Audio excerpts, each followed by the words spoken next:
Welcome to the Ohio Computer-Based Assessment tutorials. This tutorial will focus on the 8th grade Science Performance-Based Assessment, or PBA. We will start at the portal page for the Ohio Computer-Based Assessment, and that is oh.portal.airast.org/OCBA. Once you're to this portal page, click Practice Test, and then we will sign in as a guest. We will select 8th grade, and then that will show us the available tests. There is a end of year exam for 8th grade science, but it's not available at this point. When that becomes available, we'll add that tutorial as well. So we'll select the PBA, we'll keep the settings the same, confirm. This first page is just explaining the different tools and the rules to testing. So we'll go ahead and start the test.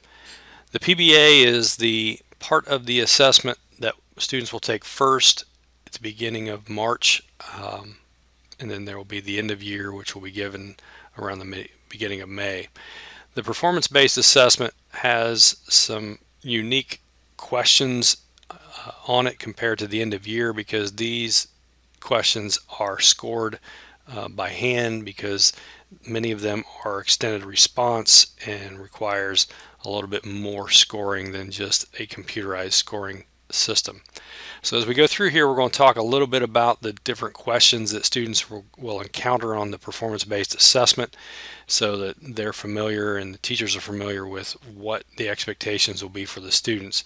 And please understand, I'm not going to be doing the answers correctly because of sake of time, but we're just going to show you how to navigate and what the interfaces look like for each of the questions that they might encounter.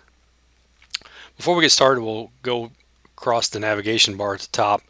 The top left-hand corner is just the navigation of back and forward.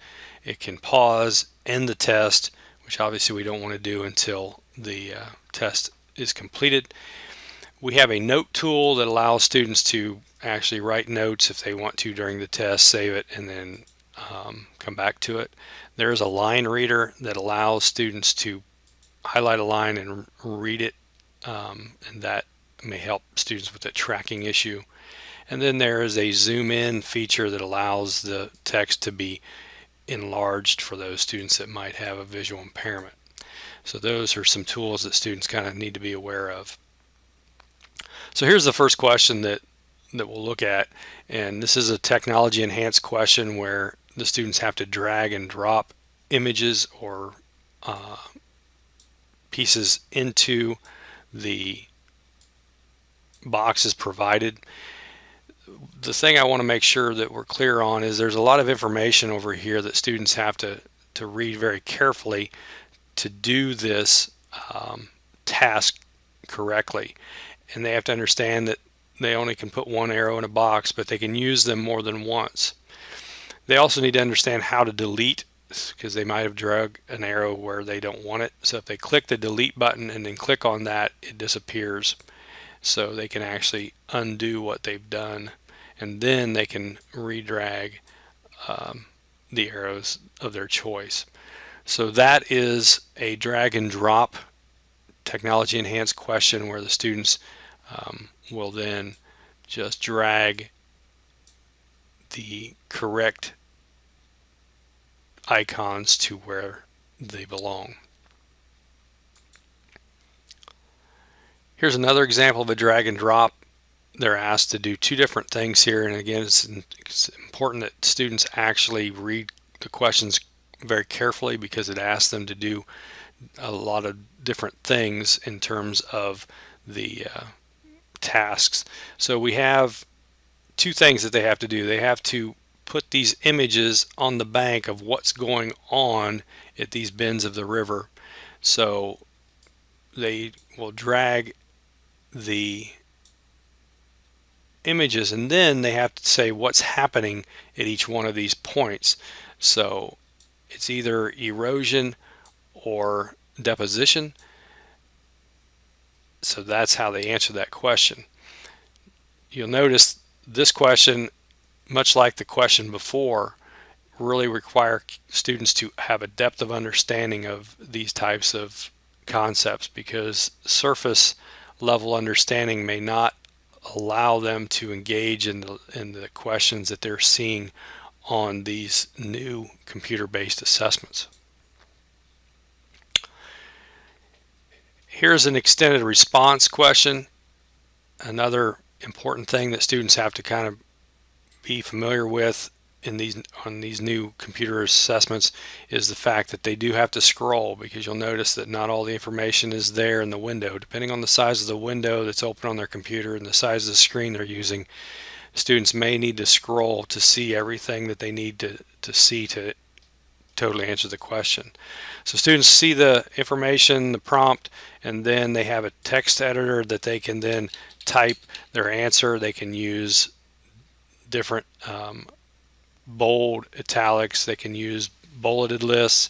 So if they're familiar with a word processor like Microsoft Word, this should not be too much of an issue for them, but it's very similar to any word processing document. So that's an extended response question. Another extended response question where they have to look at the different graphs and the information. The depth of understanding that's required for this, again, is very deep for them to be able to answer the question correctly.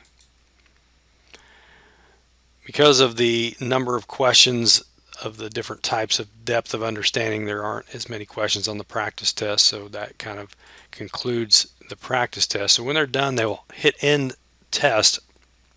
So they say yes, it will come up and it will show them what question they might have not answered with the explanation point, and they can click on that, go back, and then actually answer that question. Now obviously whatever I put in there is considered an answer, so when I go back it will show me that it is answered, even though it wasn't answered correctly. But it's important for teachers to, as they proctor, to make sure that students have all of the tasks and the questions totally completed before they hit the submit test, because as soon as they do that and hit yes, they log out and they cannot go back in and change the test items. So that's been the tutorial over the 8th grade performance-based assessment. Hopefully that will allow you to see some of the different types of technology enhanced questions that students will have to engage in, and at the depth of understanding that they have to perform some of the tasks that they're going to be asked to perform on the performance-based assessment. There are other tutorials for the other end of course exams and the other science and social studies exams for the Ohio Computerized Assessment Program.